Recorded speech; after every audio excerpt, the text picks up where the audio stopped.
제3대 수도권 버지니아 한인의 공식적인 출범을 기념하는 회장 취임식이 열렸습니다. 오늘 행사에서 여금고 회장은 취임사에서 동포들과 함께 나갈 것을 천명하며 주인의식을 갖고 참여해달라고 당부했습니다. 앞으로 2년 더욱더 버지니아 한인 사회를 위해 기감이 되며 수도권 버지니아 기감이 되시는 수도권 버지니아가 되도록 최선을 다하겠습니다. 또한 동포 사회의 화합과 발전을 위해 최선을 다할 수 있는 그런 한인회가 되도록 노력하겠습니다. 많은 응원 부탁드립니다. 제1교 직전 회장은 이 임사에서 코로나 사태 가운데서도 보여준 동포 사회의 감사를 전했습니다. 예, 안녕하십니까. 수도권 버지니아 한인회장 최일규입니다. 그동안 많은 성원과 격려를 주셔서 대단히 감사드리고, 그동안 코로나라는 뜻밖의 상황을 맞이하여 여러 가지 어려움이 많으신 걸로 알고 있습니다.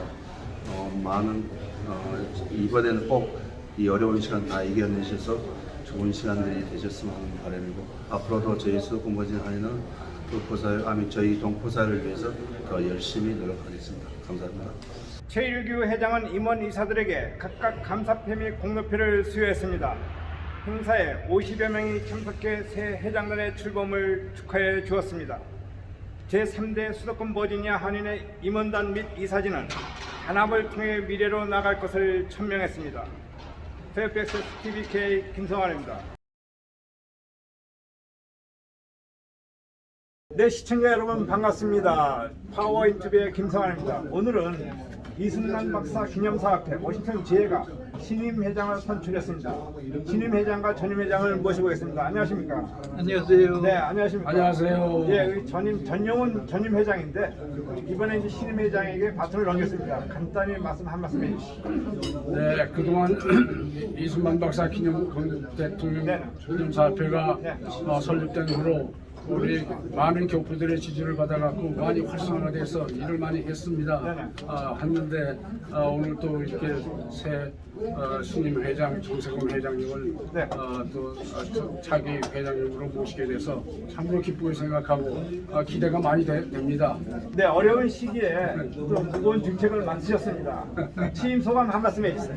네, 건국 대통령 이승만 박사 기념사업회에 참으시던 기회를 이제까지 이끌어오신 여러 선표 회장님들이 이뤄놓은 그 업적을 기억하면서 앞으로도 계속해서 이승만 초대 건국 대통령께서 우리 대한민국을 오늘의 이르기까지 해오신 그 업적을 우리가 길이 후세들에게도 전할 수 있게 하여서 우리 대한민국의 자유 민주주의 시장 경제를 기반으로 해서 대한민국이 오늘의 대한민국이 민주되어 오도록 해왔는데, 더구나 특별히 참 감사한 것은 한미 상호 방위 조약을 체결해서 어떤 침략에 또 우리 미국을 위시한 그 유엔 참 여러 나라들이 우리와 함께 이렇게 그 자유 대한민국을 이끌 수 있도록 해주신 것에 대해서 감사하면서 앞으로도 그 뜻을 이어받아 우리 동포사회에서 계속해서 함께 일할 것을 각오하고 이 중책을 맡게 되었습니다. 네, 이승만 박사 기념사업회 워싱턴 지회가 지금 약간 노쇠화 현상을 보이고 있는데, 어떻게 이거를 좀 젊은 세대를 영입해서 활성화할 수 있는 방안을 가지고 계십니까? 앞으로도 우리 이제 젊은 세대들도 이승만 박사의 뜻을 이어받아서 계속 할 수 있도록 여러 이렇게 행사를 통해서 세미나나 강연을 통해서도 알려주고, 앞으로 계속해서 우리 동포 사회에 정말 오늘의 대한민국이 있기까지 우리 미주 동포들도 많은 기여를 했는데 계속해서 우리 한국의 발전에 기여할 수 있는 우리 젊은 세대들이 많이 나올 수 있도록 노력하도록 하겠습니다. 예, 전임 회장으로서 신임 회장에게 좀 나도- 예, 활성화 방안 당부해 봤습 나도 전임 회장으로서 아까 말씀드린 바와 마찬가지로 젊은 사람들을 많이 영입해서 우리 무대에 내려가고 월드웨이 내려갈 때까지 활성화될 수 있도록 신임 회장 많이 도와서 열심히 다하겠습니다. 네, 우리 동포사회는 그 이승만 박사 정신에 대해서 약간 부정적인 시각을 가지는 그런 일부 인사들도 있거든요. 그런 분들은 이제 어떻게 이제 설득해 나가실 방법이 있어요? 근데 그거는 건국 대통령 이승만 박사의 업적을 잘못 알고 있기 때문에 그런 생각을 갖고 있지만은 우리 이승만 박사께서 6.25 전여행을 통해서도 정말 미국과 한미 방위 조약을 체결함으로 해서 우리가 국권이 이렇게 대한민국이 발전할 수 있게 된 그 초석이 된 것을 우리가 길이 우리 후세들과 또 다음 후세들을 이어받기를 바라고 있습니다. 예, 혹시 뭐 동포들에게 당부하실 말씀이 있으시면 한 말씀 하시죠. 우리 동포 여러분들께서도 참 초대 대한민국 대통령으로서 이렇게 길이 업적을 저희들이 이어받아서 발전할 수 있도록 앞으로도 힘을 합쳐서 우리가 뭉치면 산다는 헤어지면 죽는다는 그 우리 6.25 때 일화죠. 이승만 대통령의 그런 참 금원을 우리가 동포사회도 이제 앞으로 더욱더 이렇게 챙길 수 있기 바랍니다. 네, 이번이 4대고 임기는 2년이죠, 그죠? 그렇죠. 예, 우리 동포사회가 많은 활동을 기대하면 또 동포사회 발전에도 기회를 주기를 바라가지 않습니까? 감사합니다. 네, 감사해요. 감사합니다.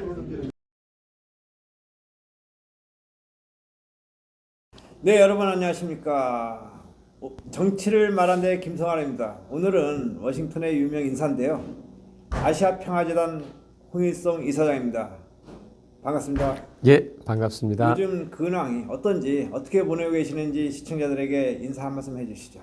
뭐 아시다시피 코로나 팬데믹에 의해서 활동 사항이 많이 제재가 되고 있지만 그럼에도 불구하고 지난번에 낸 책 이후로 이제 두 번째 책을 준비하고 있고 또 그동안 지난 4년간 한국에 나가서 강의를 많히 했습니다. 한 10만 명 이상이 들었다고 하는데 또 그다음 강의 준비도 열심히 하고 있습니다. 예, 책을 출판하셨다는데 어떤 내용이 어떤 책인데요?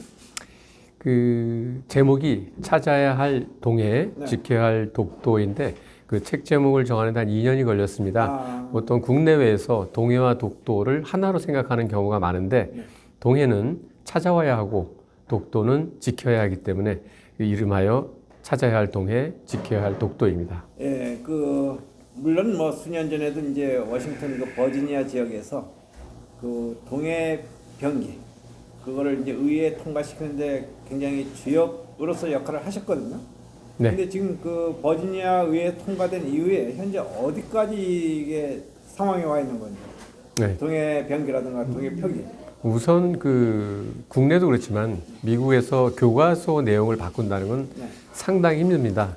저희가 2010년에 시작해서 2014년 4년이 걸려서 버지니아주 하원 100명과 상원 40명의 통과 그리고 이제 주지사의 서명을 통해서 2014년 7월 이후로 버지니아주 초중고 학생 130만 명이 이제 동해 표기를 자기 역사책에 지리책에 배우게 됐죠.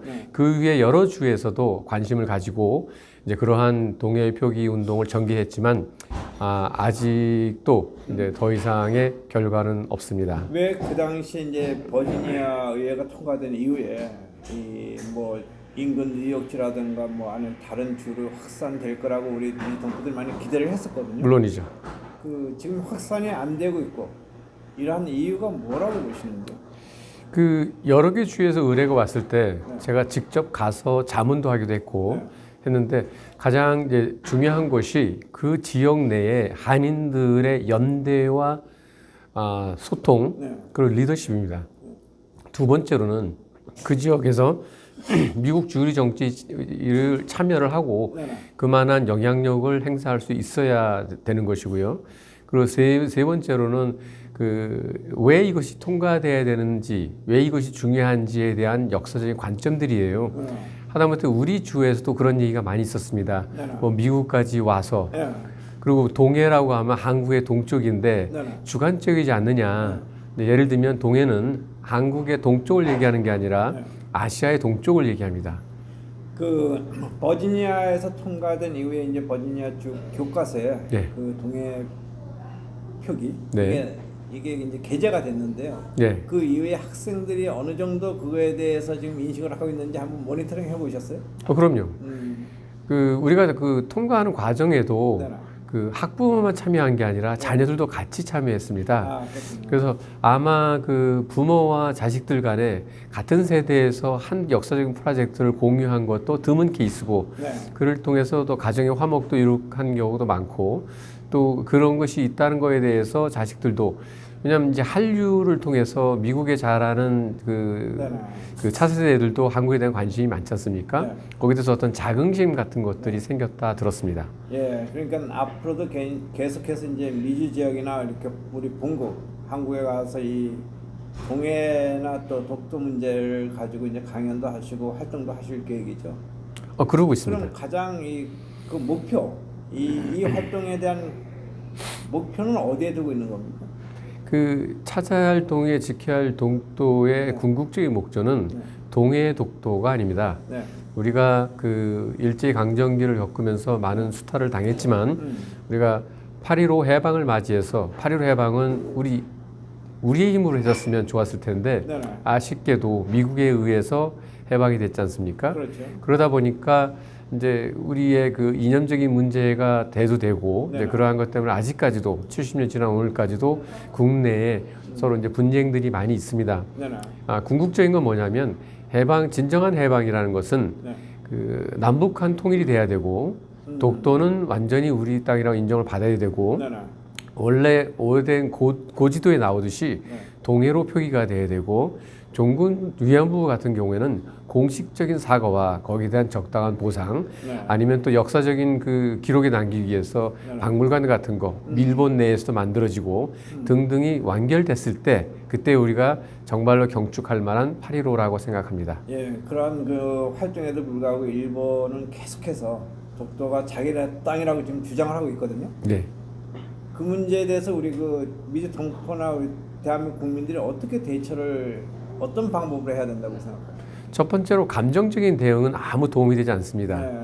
그 지피지기하면 백전백승이란 말이 있지 않습니까? 네네. 일본은 한국을 공부하는데 한국은 일본을 공부하지 않고 무조건 부정적인 거로 대하고 있습니다. 네네. 일본도 그렇게 만만한 나라가 아니고 한때 그렇죠. 강대국으로서 네. 있었지 않습니까? 1, 2차 세계대전 때. 그러기 위해서 우리도 일본에서 배울 건 배우고 나쁜 건 나쁘고 네. 또 그 아시아에서 아마 가장 민주화된 나라를 뽑으라면 대한민국이죠. 네. 근데 오히려 비민주화된 나라가 일본과 같은 나라지 않습니까? 그러다 보니까 어떤 비민주화 상황 속에서 그런 우익이나 보수 극우 세력에 의한 그런 이제 행동들, 정책들, 의사들이 나오는 것 같습니다. 네. 일본 전체 의견이라고 생각하지는 않습니다. 그렇군요. 하여튼 뭐 독도나 동해 문제는 이 정도에서 접어두고 우리가 이제 한반도 정세를 한번 넘어가 보겠습니다. 네. 근데 아시겠지만 이제 그 윤석열 신임 정부가 뭐 출범을 한 달여 앞두고 있거든요. 네. 근데 현재 그 인수위라든가 이런 데서 흘러나오는 뉴스를 보면은 가장 그 우선순위로 이제 그 초점을 맞추는 게 경제 문제인데 그렇죠. 그것이 가장 바람직하다고 생각하고 계시는 거죠? 물론이죠. 네. 지금 대한민국 5초 만에 가장 큰 관심사는 네. 이제는 경제. 네. 경제가 밥이다라고 하지 않습니까? 네. 그 경제 부분이 제일 중요하다고 생각합니다. 네, 그러니까 지난 이제 코로나 팬데믹 사태 때 이 대한민국의 사실 뭐 소상공이라든가 자영업자의 경제가 많이 망가진 건 사실이잖아요, 그죠? 그 뭐 전 세계적으로 네. 다 같이 됐었죠. 그래서 그거를 이제 신임 정부가 좀 뭔가 복구하고 회복하는 데 주력을 하겠다는 이러한 뜻인지 아니면은 새로운 뭐 경제 정책을 갖다가 이제 주입한다는 얘기인지 어떤 뜻이에요, 이게? 그게 뭐 세계 경제는 계속 변하고 있고 네. 그리고 한국은 성장하지 않으면 멈출 수밖에 없고 네. 아차 잘못하거나 어떤 외교적인 실수에 의해서 그 제3세계 네. 남미의 한 나라로 떨어질 수 있다는 거는 우리가 자원이 없는 나라이기 때문에 다들 생각하고 있는 부분 아니겠습니까? 그러니까 오히려 새로운 그 뭐 4차 산업 발전 육성 뭐 등등 그러한 이슈들이 많이 있겠죠. 그럼 이 해외 동포의 입장에서 볼 때 그 지금 이제 윤석열 신임 그 정부가 내세우는 대통령 집무실 뭐 이전 이러한 문제는 바람직하다고 보십니까? 그 부분에 대해서는 찬반론이 많은데 네. 사실 문재인 대통령도 취임 전에 광화문으로 이전한다고 했었던 거고 공약을 했었죠. 예. 네. 그래서 이제 그 공약 부분에서는 뭐 큰 하자가 없고 네. 좀 시간이 별로 없는데 너무 성급하게 지금 현안 문제가 무엇이 가장 중요한 것인가 네. 이런 그 대북 문제 그리고 뭐 러시아와 우크라이나 문제 네네. 뭐 등등 지금 뭐 현안 외교적인 문제가 큰 것들이 많은데 네. 과연 그거에 꼭 우선한 것인가에 대한 퀘스천은 있습니다. 아 그렇군요. 근데 그 아시다시피 문재인 정부도 사실은 그렇게 공약을 했었지만 그 시간을 갖고 5년 동안도 결국은 지키지 못했거든요. 그렇죠. 그러니까 지금 뭐 또 윤석열 신임 정부도 일단은 이 청와대에서 시작을 하면은 그것이 이제 뭐 여러 가지 그 업무상 다른 뭐 중요한 이슈들이 많기 때문에 그걸 실행에 옮긴다는 게 굉장히 어렵다는 이러한 여론도 있는데. 공약이라는 거 그렇잖아요. 저희가 청와대에 들어가서 1년 안에 네. 그 대통령 집무실을 옮기겠다. 네.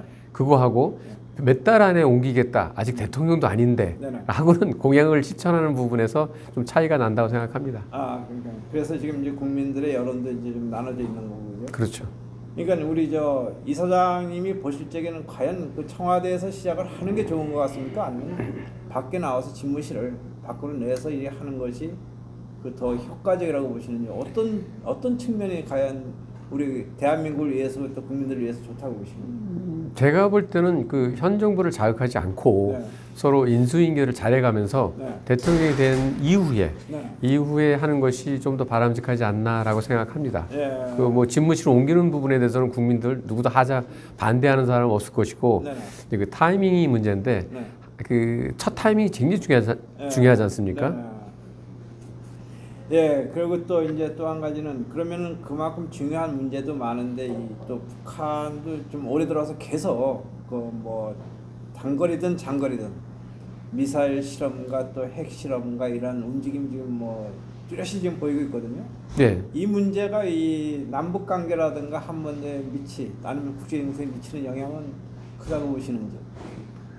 그 미사일 실험은 어느 나라나 하고 있는 것들이었습니다. 네. 그리고 뭐 북한도 뭐 매년 했던 것이었고 이제 가장 문제가 되는 거는 이제 최근에 발사한 네. ICBM. 네. 그거는 이제 4년 전에 모라토리움이라고 해서 네. 그 핵 실험과 ICBM은 안 하겠다고 했는데 그게 파기가 되지 않습니까? 네. 그건 이제 전 세계에서 경악할 또 이 안보 문제에서 큰 문제로 대두되는 부분인데 네. 이제 아무래도 그 중국과의 미국과의 관계 네네. 그리고 우크라이나 러시아 뭐 이런 여러 가지 세계 정세 속에서 그 북한 쪽에서 선택한 전략적인 그 결정이었다라고 생각합니다. 네. 그 우리 저 홍 이사장님께서 보시기에 이제 새로운 그 윤석열 정부와 이렇게 해외 동포의 관계 네. 이거는 역대 정부보다 무슨 새로운 변화가 일어날 수 있다고 보십니까? 아니면 그러한 기조를 그냥 그대로 유지돼서 나간다고 생각을 하시는지? 일어나기를 바라고 있습니다. 네. 근데 우선 공약 중에 네. 재외동포 재단은 외교부의 산하에 있는 단체고 네. 동포청으로 승격시킨다 그러면 청장이 생기지 않습니까? 그러면 그 재외동포는 단순히 여러 가지가 복합이 돼요. 교육부, 네. 국방부, 뭐 여러 가지 외교부 네. 이런 것을 다 같이 할 수 있는 그런 부분들. 네. 특히 뭐 이제 우리 그 재외동포 특례법 통과하고 선거를 하면서 네. 그 투표하는 법에 문제가 있어가지고 네. 오히려 투표를 못 하지 않습니까? 네. 제가 버지니아 한의 회장 할 때 그때 센서스 아니 앙케이트 조사를 하면 그렇죠. 네. 투표를 하겠다는 사람이 90%인데 실제로는 훨씬 적은 네네. 왜냐하면 거리적인 문제 뭐 이런 것 때문에 그러는데 이제 그런 것들 변화 또 이중 국적을 허용한다고 하는데 65세 이상이지 않습니까? 네. 사실 65세 이상이라는 거는 미국식으로 볼 때 에이지 디스크리미네이션, 네네. 나이 차별화가 되고 있습니다. 그러니까 좀 더 활동적인 한 40, 50대도 활동할 수 있는 네네. 그런 이중 국적법 같은 것도 고려하고 했으면 좋겠다 생각합니다. 그 잘 아시겠지만 그동안 뭐 십수년 동안 그 역대 정부들이 계속 뭐 재외 동포청 네. 그 설립을 막 강조하시다가는 이루어진 게 하나도 없거든요. 그렇죠. 이번에는 그게 이루어질 수 있다고 생각을 하고 계세요? 이루어지기를 희망하고요. 네네. 그리고 또그 윤 당선인은 나름대로 어떤 그 자기 대시하는 부분이 있으니 그 아무래도 되지 않을까. 그리고 네. 타이밍도 이제는 좀 늦었다 생각하는 부분. 그 대통령이 되려면 현안 문제 때문에 그 자기 공약을 지키기 힘들지 않습니까? 네, 그렇죠. 예, 한국의 국민연금 같은 경우 보더라도 지난 24년간 보수 정권이든 뭐 진보 정권이든 하더라도 손을 못 대고 있는 그런 네. 현실적인 문제들 이제 그런 것들에 대해서 개혁이 있기를 바랍니다. 그동안 이 보시면은 이제 그 북도나 동해 문제를 가지고 주로 이제 한국에 가셔가지고 뭐 강연회도 하시고 또 설명회도 하시고 활동을 많이 하시고 계시는데 왜 미주 지역에서는 그 정도의 그 관심을 안 갖는 뭐 특별한 이유가 있는지 아니면은 또 미주 지역도 그 비슷한 이제 그런 활동을 계획하고 계시는 겁니다. 제가 인위적으로 강의하는 게 아니라 네. 강의 의뢰가 왔을 때 그러니까 워싱턴에서도 제가 한 3번 정도 했었고요. 네네. 오하이오에서도 그쪽 3개주 한글학교 교사를 대상으로 한 적도 있었고요. 네네. 콜로라도에 가서 한 적도 있었고요. LA 가서 한 적도 있었고 텍사스에 가서 한 적도 네. 있었기 때문에 네. 언제든지 이제 그런 데 관심을 가지고 네. 역사 바로 알기에 대한 관심이 있는 분들에 대한 요청이 오면 저는 뭐 어디든 달려갑니다. 그러니까 뭐 지역을 관계없이 요청에 의하면은 물론이죠. 모든 게 어디든지 달려갈 수 있다는 그런 자세를 가지고 있다 이런 말씀이거든요. 네, 그렇게 하고 있습니다. 예, 저 하여튼 마지막으로 우리 이 신임 정부 출범과 또 맞물려서 해외 동포의 한 사람으로서 혹시 당부하고 싶은 말씀 있으면 한 말씀 해주시죠. 저 같은 경우는 한국을 78년도에 떠나서 44년간 워싱턴을 굳건히 지키고 살고 있는데 그렇죠. 한국의 경제 발전, 한륜이 문화 발전 네. 뭐 이런 것에 대해서 아주 감사하게 생각하고 있고요. 네네. 뭐 올림픽과 뭐 평창 동계 올림픽 등을 통해서 한국의 국위는 엄청 발전했습니다. 그렇죠.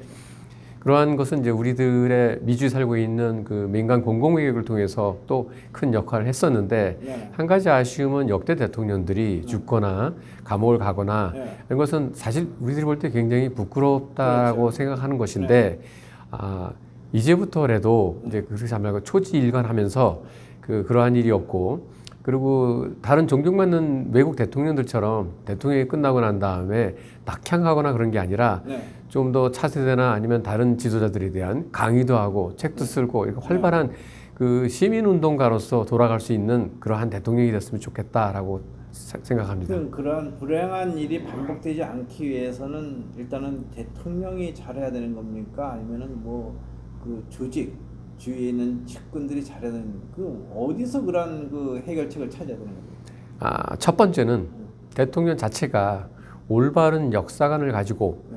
초지일관하면서 시작과 끝을 같이 할 수 있어야 되시고 네. 두 번째는 인사가 만사라고 하지 않습니까?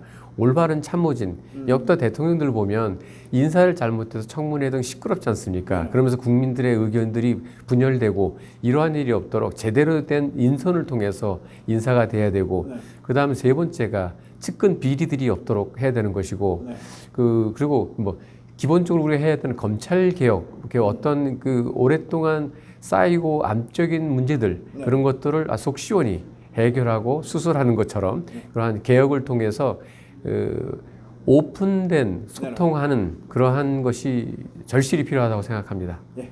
하여튼 지금까지 말씀 너무 감사하고요. 고맙습니다. 네, 감사합니다.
안녕하세요. 정민국 셰프님이죠? 네.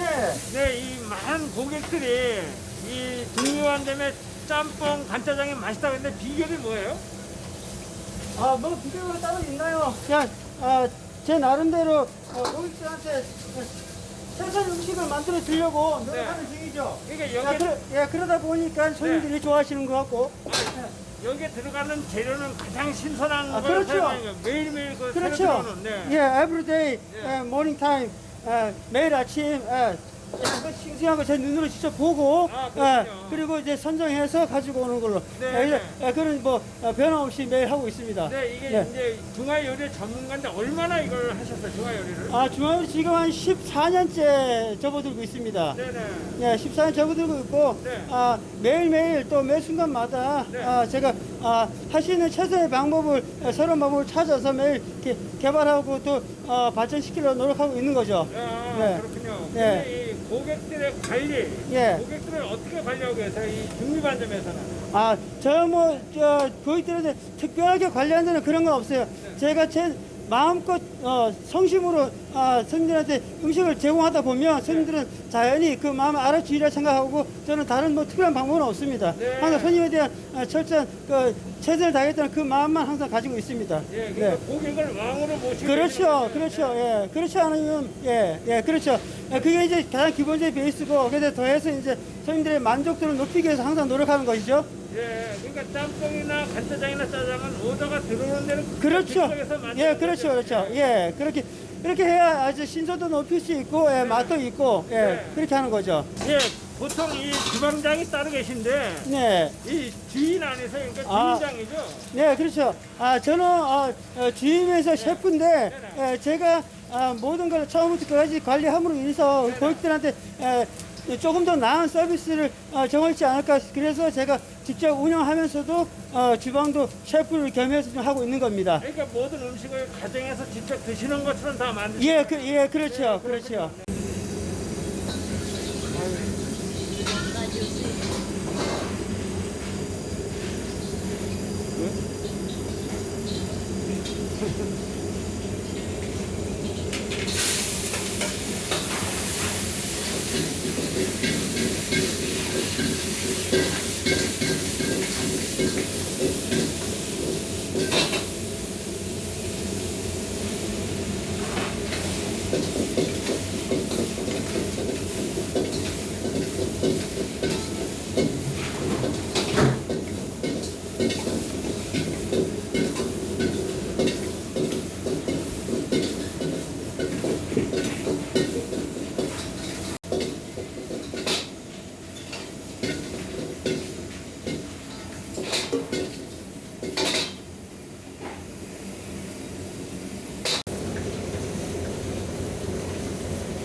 Hello, hi. How you doing? How was your 짬뽕?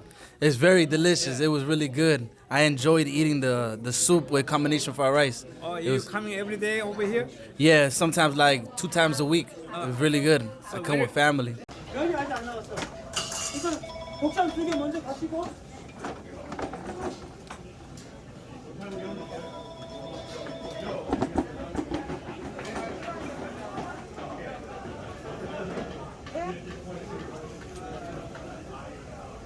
한대 하나, 낮에 미리요.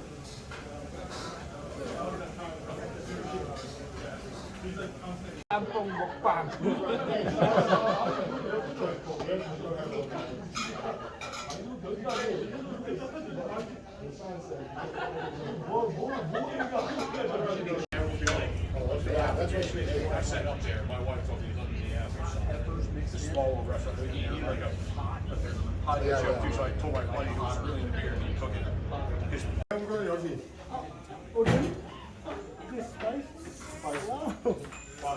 They're all looking at you like you're crazy. But I'm sort of a very spy. That's not how much it is. Thank you.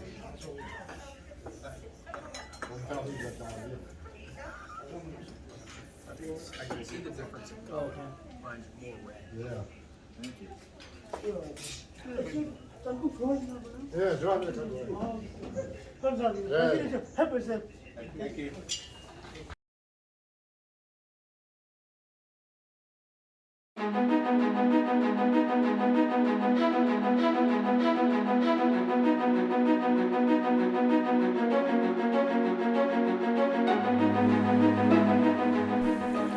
안녕하세요. 옥리아재 대표 강고은입니다. 오늘은 특별히 여러분들에게 임대계약서, 리스 계약서에 명시된 보험 관련 조항에 대해서 소개해 드리려고 합니다. 일반적으로 비즈니스를 하시는 분들은 건물주, 랜로드와의 임대계약서를 작성하시게 되는데 이때 계약서 내용에 따라 여러 가지 보험 관련 조항이 포함되게 됩니다.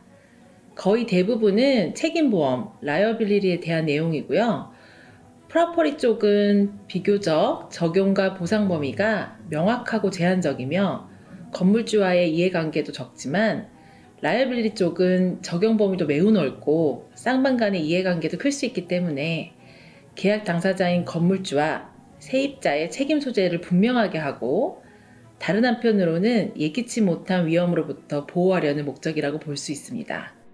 그러면 좀 더 구체적으로 주로 리스 계약서에 명시된 보험 조항에 대해서 옴니화재 스티브 장 이사께서 설명해 드리도록 하겠습니다. 네, 안녕하세요. 스티브 장입니다. 앞에서 강 대표께서 언급하신 리스 계약서, 임대 계약서에 명시된 보험 조항에 대해서 오늘 여러분들한테 설명드리려고 하는데요. 가장 일반적으로 명시되고 있는 한 3가지 정도의 보험 조항에 대해서 오늘 여러분들한테 설명드리겠습니다. 먼저 첫 번째로는 제네럴 라이빌리티라고 얘기하는 일반 상해보험인데요.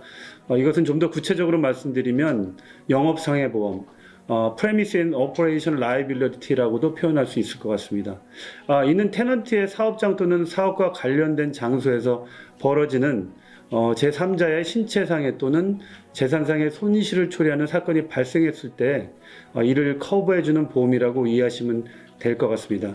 근데 보통 사고가 발생하게 되면 비록 그 사고가 테넌트의 사업장에 되어서 발생한 일일지라도 테넌트를 포함해서 건물주에게까지 소송이 걸리는 일이 굉장히 비일비재합니다. 그래서 건물주 입장에서는 테넌트에게 이러한 보험을 요구하는 것은 어쩌면 당연한 일일 것입니다. 일반적으로 리스 계약서에서는 이 상해보험에 대한 그 보험 보장 한도에까지 요구하는 경우가 일반적인데요.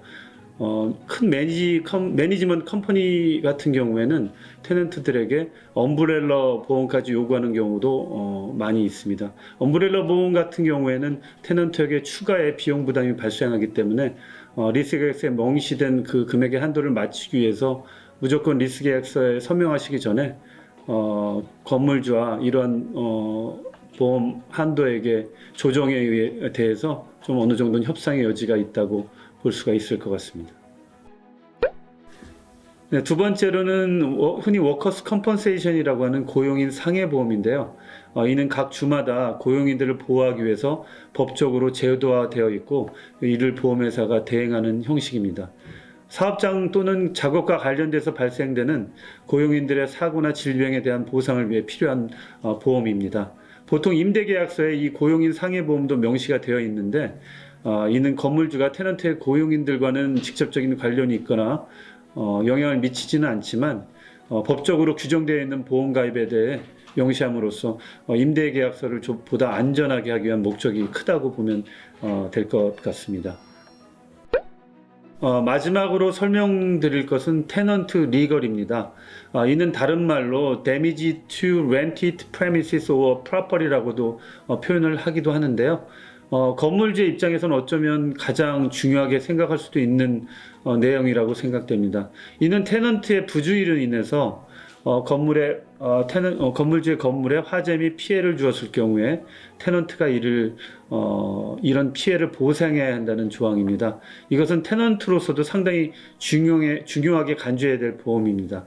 실제로는 테넌트의 부주로 인해서 발생하는 화재 사고가 꽤 많은 편입니다. 이 밖에도 임대계약서 내용 안에는 테넌트가 반드시 챙겨야 할 보험 관련 조항들이 많이 있기 때문에 계약 전에 이 내용들을 반드시 꼼꼼하게 살펴보시는 것이 필요하다고 생각합니다. 오늘은 이 정도로 리스 계약서에 명시된 보험 조항에 대해서 간단하게 말씀을 드렸는데요. 앞으로 기회가 된다면 좀 더 많은 내용을 가지고 여러분들에게 다시 설명드리도록 하겠습니다. 감사합니다.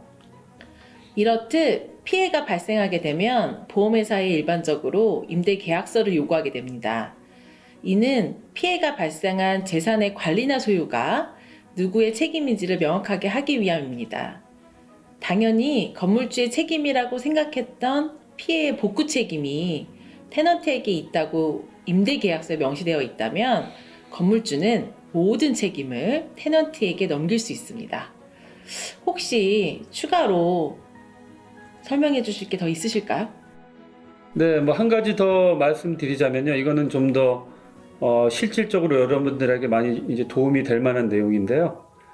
실제로 피해가 발생해서 보험회사에 클레임이 들어가고 그다음에 보상 청구가 들어갔을 경우에 그 처리 과정에 있어서 여러분들의 리스 계약서에 명시된 이름과 그다음에 비즈니스 라이센스에 표기된 이름과 그다음에 심지어는 보험 가입자로 표기된 이름이 세 가지가 전부 다 다른 경우가 가끔 있거든요. 이럴 경우에는 여러분들 그 보험의 클레임의 진행 시간도 굉장히 오래 걸리게 되고 여러분들도 여러 가지 곤란한 상황을 겪을 가능성이 굉장히 높기 때문에 여러분들 반드시 이거는 간과하지 마시고 잘 챙기셔야 되는 내용이고요. 이런 것들이 제대로 정리가 안 돼 있을 경우에는 보상뿐만이 아니라 여러분들이 법적 권리를 찾으시는데 굉장히 어려움을 겪을 수가 있습니다. 그래서 간단한 내용이지만 이런 것들 굉장히 중요한 내용이기 때문에 여러분들 반드시 챙기셔야 될 겁니다. 이상입니다.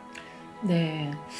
따라서 불필요한 논쟁을 피하고 쌍방의 이해를 보호하기 위해서라도 임대 계약서에 명시된 보험 관련 내용을 자세히 살펴보시고 그에 따른 적절한 보험을 가지고 있는 것이 테넌트로서의 법적 권리를 보호하는 데 매우 중요하다고 볼 수 있습니다. 더 자세한 사항이 궁금하시거나 질문이 있으시면 오미야제로 문의하시기 바랍니다. 감사합니다.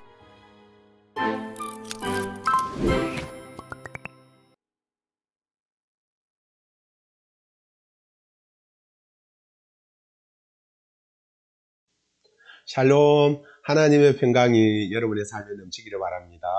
오늘은 시편 37편 40절 말씀을 읽어드리겠습니다. 여호와께서 그들을 도와 건지시되 악인들에게서 건져 구원하심은 그를 의지한 까닭이로다. 이 시편 37편은 다윗의 시인데요. 다윗의 이 시를 통해서 다윗의 믿음의 행위가 드러납니다. 저는 오늘 두 가지를 좀 살펴보려고 하는데요. 첫째는 다윗은 어떤 상황 속에서도 불평하지 않았다는 것입니다. 1절입니다. 악을 행하는 자들 때문에 불평하지 말라. 악을 행하는 자들 때문에 불평하지 말라. 이 말을 다르게 표현하면 불평할 수밖에 없는 상황 속에서도 하나님을 신뢰하는 사람들은 불평 대신에 감사한다는 것이죠. 다윗은 불평할 시간을 기도하고 감사했습니다. 믿음은 불평을 이기는 능력이고 감사는 하나님의 기적을 경험하는 능력이죠.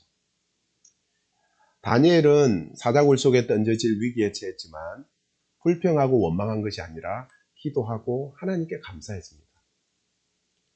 영국의 목사님이신 매튜 헨리 목사님의 유명한 일화가 있잖아요. 그가 10여 년을 다니던 그 길을 가다가 어느 날 강도를 만나서 매를 맞고 돈을 뺏기고 겨우 살아서 집으로 돌아왔죠. 매튜 헨리 목사님이 집에 와서 제일 먼저 한 것은 원망과 불평이 아니라 회개 기도였습니다. 어떤 회개 기도를 했느냐 하면, 하나님, 그동안 이 길을 정말 많이 다녔는데 단 한 번도 강도 만나지 않은 것에 대해서 감사하지 못했습니다.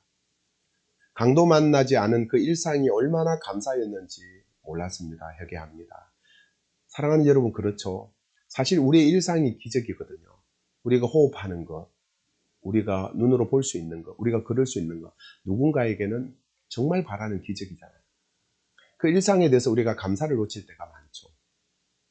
그러면서 메투엘리 목사님이 세 가지를 감사합니다. 그동안 내가 강도 만나지 않은 것 하나님 감사합니다. 두 번째는요, 돈은 뺏겼지만 생명은 뺏기지 않아서 감사합니다. 세 번째는요, 내가 강도가 아니라 하나님의 말씀을 전하는 목사가 된 것에 감사합니다. 참 원망하고 불평할 수밖에 없는 상황이었지만 믿음의 사람들은 오히려 그 상황 속에서도 감사를 고백하게 되는 것이죠. 로마서 8장 28절의 말씀, 모든 것을 합력하여 선을 이루시는 하나님을 믿는 사람들은 불평이 아니라 감사를 선택합니다. 두 번째 다윗의 믿음은 항상 선을 행한다는 것이죠. 3절 말씀인데요. 여호와를 의뢰하고 선을 행하라. 여호와를 의뢰하고 선을 행하라. 다윗의 삶을 잘 표현해 주는 것, 이 선을 행하는 삶을 잘 표현해 주는 것이 사무엘상 24장에 있습니다. 사무엘상 24장에 보면 다윗을 죽이려는 사울과 그의 군사들이 다윗이 숨어있는 엔게디 광야로 옵니다. 그리고 다윗이 숨어있는 굴 속에 사울이 원리를 보러 오죠.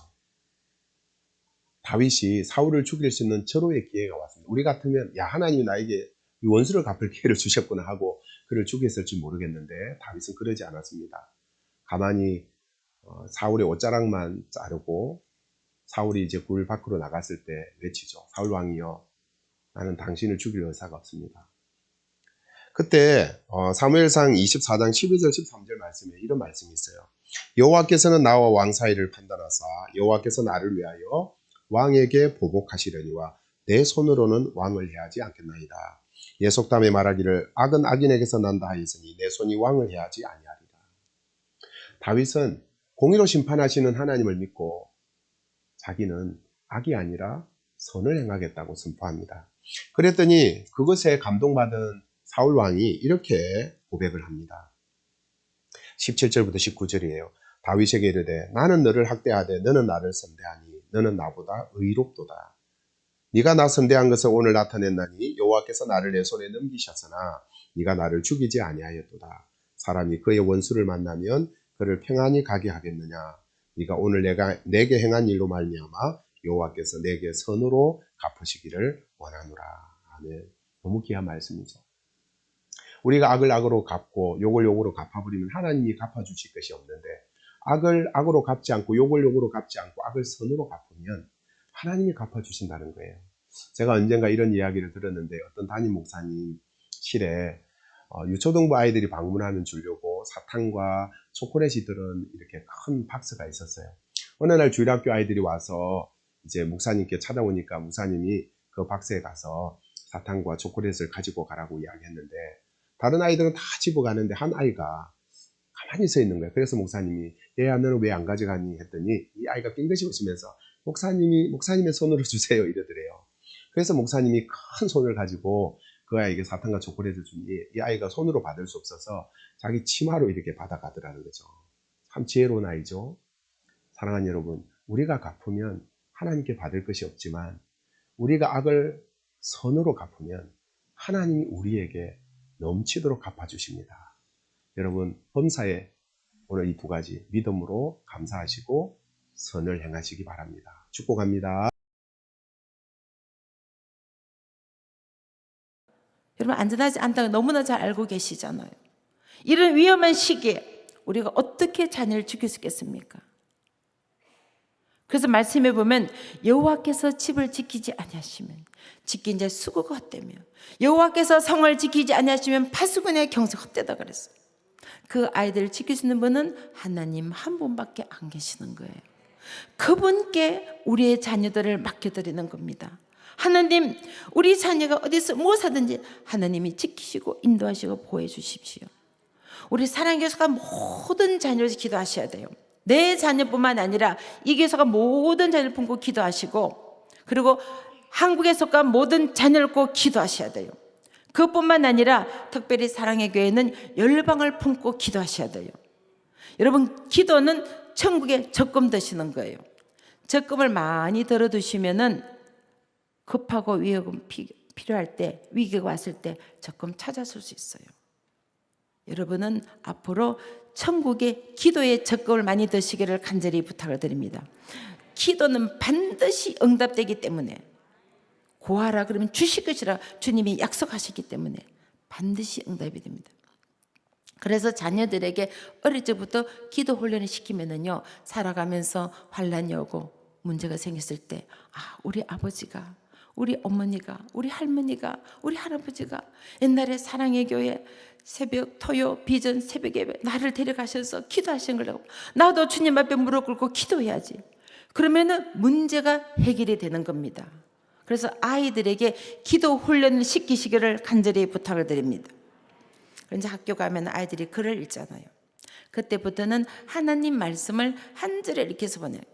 여러분, 아이들이 세상 공부하기 전에 하나님 말씀을 주님이 지혜를 주시겠어요? 안 주시겠어요? 잠언 1장 7절 말씀에 여호와를 경외하지 지식의 근본이라. 9장 10절 말씀에 여호와를 경외하시 지혜의 근본이라. 세상 공부하기 전에 하나님 말씀, 그러니까 주님이 지혜를 주셔서 공부만 잘하는 것이 아니라 공부도 잘하는 하나님의 자녀로 키워주신 거예요. 지혜를 구하라. 호의 주시되 꾸짖지 않은 아버지께 구하라. 여러분 자녀가 지혜가 부족하시면 하나님 앞에 나와서 지혜를 구하시기를 간절히 부탁을 드립니다. 그래서 말씀을 읽고 가는데요, 이 아이들은요 암기력이 뛰어납니다. 아침에 한 절 읽게 되면 그 말씀이 외워집니다. 자, 1년이면 몇 절 외울 수 있어요? 그러면 10년이면 몇 절 외울 수 있어요? 여러분, 하나님 말씀을 3650절을 머리에 가져보세요. 이 땅에 살아가면서 환난이 오고 고난 인생의 태풍이 몰아칠 때 말씀이 곧 하나님이시라. 하나님 붙잡고 승리될 줄 믿습니다. 여러분 자녀에게 뭐 비싼 아파트 뭐 땅 재산 물려주려 하지 마시고 말씀을 물려주세요. 저희 부모님은 제 유산 물려주신 거 없어요. 저는 약속을 했어요. 우리 부모님이 키워줘서 감사한데 예단예물 해오려면 결혼은 무효로 하겠다고. 아무것도 가져오지 말고 성경 장으로 결혼했어요. 제가 미국 콜럼버스 오하이오 성경 강호 들고 당당하게 결혼한 사람이에요.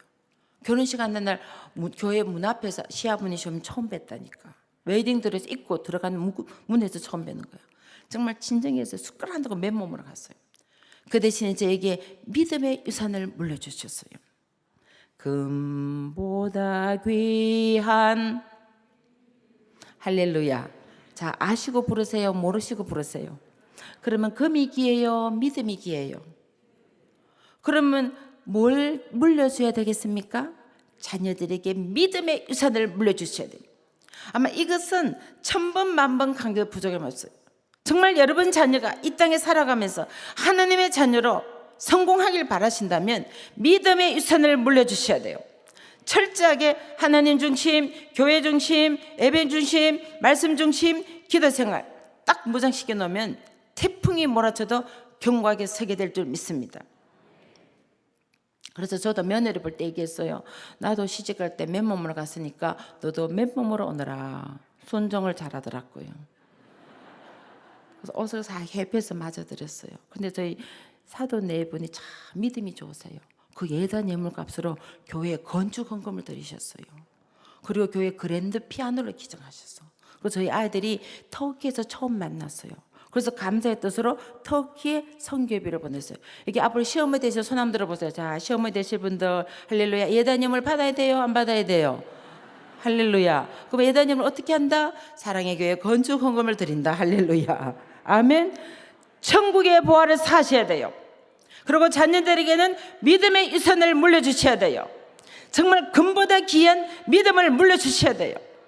지금 한국 부모들의 문제가 자녀들에게 아파트 물려주고 빌딩 물려주고 하다 보니까 문제가 생기는 거예요. 믿음이 없으면 영혼이 죽어가는데 자녀들이 좀 죽어가 있는데 그 믿음 물려주지 않는 것이 문제인 거예요. 저는 간절히 바라옵기는 사랑의 교회 성도들은 정말 자녀들에게 목숨 걸고 믿음의 유산을 물려주시기를 간절히 부탁을 드립니다. 그리고 아이들이 조금 철이 들면요, 그때부터는 섬기고 나눈 사람 가르쳐요. 왜냐 예수님께서 우리에게 본을 보이셨어요. 제자들의 발을 씻기시고 우리의 저 허물에 물과 피를 다 쏟아서 자신을 희생의 제물로 내어주신 거예요. 그 예수님의 삶을 닮아가도록 삶 속에서 훈련시킨 거예요. 우리말 속담에 보면 3살 버릇 잘 아시죠? 말씀에 있어요. 마땅히 행할 길을 아이에게 가르치라. 그리하면 늙어서도 그 길을 떠나지 않는 거예요. 그래서 말 알아들을 때부터 나누는 삶, 섬기는 삶 훈련시키는 거예요. 그래서 제가 큰딸이 초등학교 때부터 선교를 보냈어요. 매일마다 자기 용돈 절약해서 선교를 가니까 재능을 나누고 물질을 나누고 시간을 나누고 나눈 것을 시간이 11주도 훈련시킨 거예요. 그렇게 하다 보니까 20대에 세계 일주를 다 하는 거예요. 다양한 사람도 만나고 다양한 문화도 접하고 주님의 사랑도 체험하고 국제적 인물이 된 거예요. 뭐 되라 마라 말할 필요가 없어요. 절로 그냥 돼버린 거예요. 세계 일주를 하다 보면 저희 자녀들은요 20대에 세계 일주를 다 했어요. 자녀가 셋인데 세계 일주 다 했어요. 그 어떤 분이 또 물어보시더라고. 100만장자냐 그러시더라고. 제가 그 비결은요 다음 시간에 알려드리겠습니다. 세계 일주를 다. 그래서 보스턴 대학의 국제정치에 4년 장학받고 들어가고 미 국무선 장학을 받고 스페인 발렌시아에서 유학을 하고 대통령이 일하는 백악관에서라고 세계 10대 로펌에서 일하다가 더 큰 꿈을 가지고 워싱턴 전기자의 뜻을 가지고 대학원을 가는데 세계 최고의 국제정치 외교 대학원을 갔어요. 그리고 하버드 법대에서 공부를 했어요. 그래서 공부를 마치고 대통령 선거 캠페인을 하게 됐어요. 그래서 미국 대통령 밑에 일하게 된 거예요. 제가 워싱턴을 갔더니 엄마 미국 대통령에서 엄마를 백악관 만찬에 초대하신답니다. 그래서 미국 대통령 밥 먹고 온 사람이에요. 그냥 한 번이 아니고 11번을 부시 대통령 지금까지 대통령 만찬에만 크리스마스 만찬, 땡스기빙 만찬, 뭐 독립기념일 만찬, 부활절 만찬, 뭐 여름 만찬, 뭐 지난번에도 워싱턴 갔더니 전화 와서 백악관에서 아침 식사 하시고 한국 돌아가래. 그래서 아침 먹고 한국으로 왔어요 제가. 그래서 제가 들어갈 때 뭘 입고 들어갔겠어요? 한복이고 다 한복. 여러분 민주당은 파란색에서 파란 치마족을 입고 공화당은 빨간색이에요. 그래서 빨간 두루마리 입고 들어갔어요. 이거 굉장히 의미심장한 거예요. 대통령은 당의 대통령 아닙니다. 국민의 대통령입니다. 할렐루야. 옷으로 딱 시위를 한 거예요. 전 세계 대사들이 다 왔어요. 자 인사 전부 영어로 인사하셔서 그리고 딱 저 앞에 오시더니 안녕하십니까 이러시더라고요. 한복을 입었으니까. 그래서 세계 갖고 대사 저보고 물어봐요. 한국 대사세요? 그러는 거예요. 저는 한국 대사는 왜냐면 한국 사람 저 혼자뿐이었으니까 한국 대사는 아니지만 저는 하나님의 대사입니다. 할렐루야. 여러분 대사가 하는 일이 뭐예요? 삼천리 반도 금숙 이 아름나라를 좀 와보시고 제가 아프리카 오지를 갔는데도 현대자동차 달리고 현대자동차가 그리고 저 러시아 꼴짜기를 들어갔는데도 초코파이 있어 초코파이. 지난 인도네시아 완전 섬 조그만 섬에 갔는데 거기 신라면 있어 신라면. 인도에 갔더니 학생들이 BTS 아니에요 BTS 만나러 오겠다는 거야. 대단해요. 지금 삼성 브랜드가 대단. 전 세계 공항마다 삼성 스크린 다 있어 삼성 스크린. 그리고 에어컨은요 동남아 가면 에어컨 전부 LG 에어컨 LG 참 대단해요. 여러분 대사는요 국가를 세일즈한다잖아요. 외국에 나가서 한국을 자랑하는 거예요. 근데 대사가 나가서 한국을 욕하면요 바로 잘립니다. 그러면 여러분은 누구의 대사입니까? 그럼 누구 사랑하셔야 돼요? 할렐루야 아멘. 우리 사랑의 성도님들 오늘 새벽기도 마치는 순간 앞으로 주님 앞에 가는 날까지 나는 하나님 자랑만 하겠습니다. 여러분 손 한번 들어보세요. 할렐루야 아멘. 우리 모두를 주님께서 대사로 부르신 거야. 존귀하게 서임받도록 하나님 나갔을 때 부끄럽지 않도록 우리는 입만 벌리면 자랑하시기를 간절히 부탁을 드립니다. 시어머니 욕하지 마시고요. 저도 시어머니거든요. 우리는 주님을 자랑하셔야 돼요.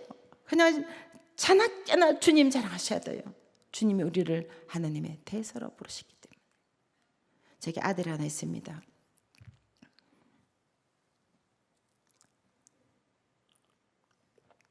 요즘 한국에서는 딸둘의 아들 하나는 금메달이래요. 제가 금메달 엄마입니다. 딸둘은 은메달, 딸 하나 아들 하나 동메달, 아들 둘 목메달. 우리 목사님 목메달이시더라고요.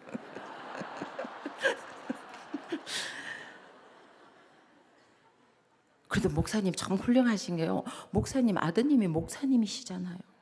여러분 대단하시고요. 여러분 자녀가 아버지의 지금 있는 것은 세계 최고의 교육이에요. 최고의. 제일 교육 잘하신 분이에요. 부모의 교육 그걸 닮아간 거는 부모님을 존경한다는 거예요. 할렐루야. 근데 이 아들이 중학교 때 아빠가 집을 나갔어요. 그래서 너무너무 힘들었어요. 정말 너무너무 속을 많이 상해서 제가 밤마다 울었어요. 너무너무 우니까 저희 막내딸이 엄마 울지 마. 내가 엄마 웃게 해드릴게. 내가 엄마 행복하게 해드릴게. 그래서 제가 책 제목을 엄마 울지 마 쓴 책이 있어요. 하도 우니까 이 아들이 우는 걸 봤어요. 하루도 저보고 어머님 제가 나중에 자라서 우리 어머님이 저를 키운 것에 대해서 부끄럽지 않도록 자랑스러운 아들이 되겠습니다. 그때부터 이 아들이 마음을 잡고 공부를 시작한 거예요. 혹시 여러분 자녀 가운데 속썩이나 내쓰시면요 우시기를 바랍니다. 이거 예수님께서 말씀하셨어요. 제가 작년 2월 이스라엘에 갔는데요. 예수님께서 예루살렘에 향하여 예루살렘의 여인들아 나를 위해서 울지 말고 너와 너 자녀라는 거예요. 지금 수많은 청소년들이 죽어가고 있어요. 영적으로 죽어가 있고 수많은 아이들이 자살하고 있어요. 지금 OECD 국가 중에 우리나라 청소년 자살률 1위입니다. 얼마나 가슴 아픈지 몰라요. 지금 내 자녀가 죽어가고 있는데 눈물이 안 나십니까? 지금 내 손자손녀가 죽어가 있는데 기도가 안 나오십니까? 주님 앞에 부르짖어 기도할 때 주님은 반드시 응답해 주실 줄 믿습니다. 저도 아들이 속을 썩일 때 그 마음을 너무나 잘 알아요. 정말 제가 오죽하면 이런 시를 썼어요. 주님 내가 얼마나 울어야 이 눈물이 말하겠습니까?